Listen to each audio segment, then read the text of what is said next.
देश का मौसम सर्द है, लेकिन नागरिकता संशोधन विधेयक ने देश का माहौल गर्म कर रखा है। भारत के पूर्वोत्तर में स्थित खूबसूरत और अपने चाय के बगानों के लिए प्रसिद्ध असम के लोगों में नागरिकता संशोधन कानून को लेकर बेहद गुस्सा भरा हुआ है।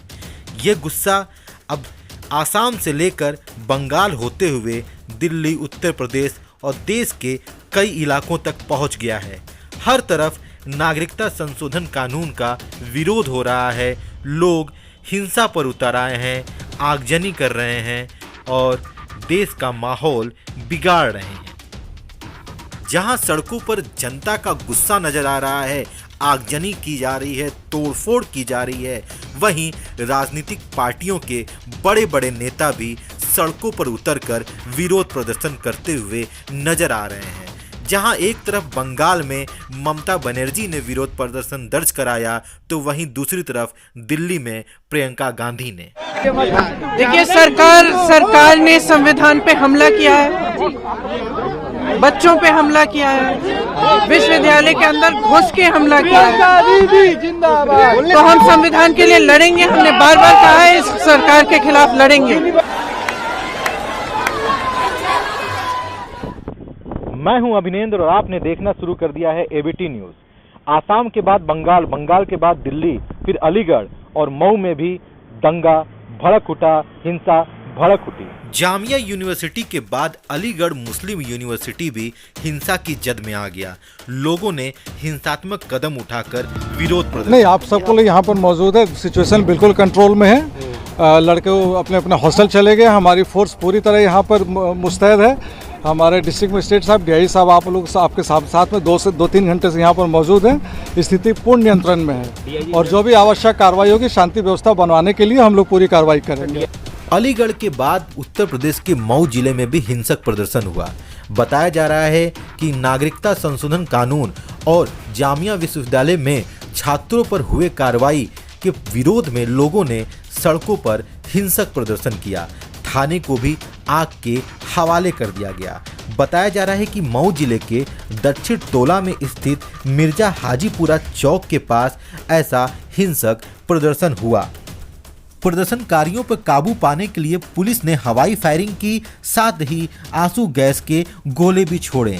बताया जा रहा है कि प्रदर्शनकारियों ने पुलिस की गाड़ियों सहित कई अन्य गाड़ियों को भी आग के हवाले लगा दिया। पूरे क्षेत्र में धारा 144 लगा दी गई है। सूत्रों के मुताबिक पब्लिक ने मऊ जिले में कुछ ऐसी व्यवस्था कर रखी थी कि घर घर में छतों पर पत्थर पहले से ही इकट्ठा किए गए थे और जैसे ही प्रशासन ने कार्रवाई करने की कोशिश की तो पत्थरबाजी शुरू हो गई। लोगों ने बुजुर्गों का सहारा लिया और उनके पीछे से पत्थरबाजी भी की। नागरिकता संशोधन विधेयक क्या है, मोटी भाषा में समझने की कोशिश करें। नागरिकता संशोधन अधिनियम 2019 भारत की संसद द्वारा पारित एक अधिनियम है, जिसके द्वारा 1955 की नागरिकता कानून को संशोधित करते यह व्यवस्था की गई है कि 31 दिसंबर 2014 के पहले पाकिस्तान, बांग्लादेश और अफगानिस्तान से भारत आए हिंदू, बौद्ध, सिख, जैन, पारसी एवं ईसाई शरणार्थियों को भारत की नागरिकता प्रदान की जा सकेगी। इस विधेयक में एक भारतीय नागरिकता प्रदान करने के लिए आवश्यक 11 वर्षों तक भारत में रहने की शर्त में भी ढील देते हुए इस अवधि को केवल 5 वर्ष तक भारत में रहने की शर्त के रूप में बदल दिया गया है। इस अधिनियम की विशेष बात यह है कि इस अधिनियम में मुसलमान शरणार्थियों को नागरिकता नहीं प्रदान की जा सकेगी, लेकिन इस बात का भी ध्यान रखें कि इस अधिनियम के जरिए किसी की नागरिकता खत्म भी नहीं होगी, ऐसा गृह मंत्री कहते हैं। मैं सबको कहना चाहता हूं कि सिटीजनशिप अमेंडमेंट एक्ट किसी की नागरिकता छीनने का काम नहीं कर रहा है, वो नागरिकता देने का काम कर रहा है।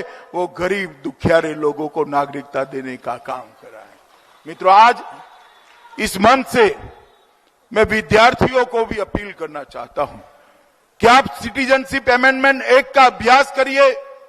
इसमें किसी की भी नागरिकता छीनने का कोई प्रावधान ही नहीं है। ये कांग्रेस पार्टी, आप पार्टी और टीएमसी आपको गुमराह कर रहे हैं और देश के अंदर हिंसा का वातावरण पैदा कर रहे हैं। मैं कांग्रेस पार्टी और टीएमसी को और आप पार्टी को भी कहना चाहता हूं कि कृपया ये रास्ते से वापिस आ जाइए, ये रास्ता किसी का भला नहीं करता है। और युवा को भी कहना चाहता हूं, ये एक्ट का आप अभ्यास करिए, इसमें किसी की भी नागरिकता छीनने का कोई प्रावधान कतई कहीं पर भी नहीं है।